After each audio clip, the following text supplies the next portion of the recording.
সেদিন ছাদে গেছিলাম রোদ্দুর নিতে, আর ওখানে দেখা হলো ব্যাটারি একটা আন্টির সঙ্গে। তো কথায় কথায় গল্প হতে হতে কার কি রান্না হচ্ছে বলা হলো। আমার সেদিন হয়েছিল শিম বাটা।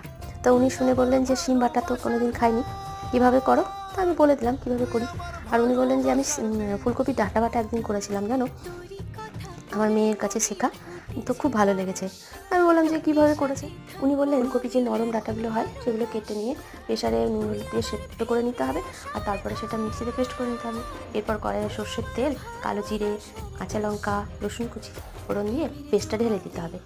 আর তারপর সেটা জল শুকানো পর্যন্ত নাড়তে হবে। জলটা যখন শুকিয়ে যাবে, তখন একদম শুকিয়ে যাবে, তখন সামান্য লবণ আর একটু চিনি দিয়ে তারপর নামিয়ে নিতে হবে। তো রেডি, গরম ভাতের সঙ্গে দুর্দান্ত লেগেছে আমার। এটা ট্রাই করতে পারেন, ভালো লাগবে। কি করবেন ট্রাই।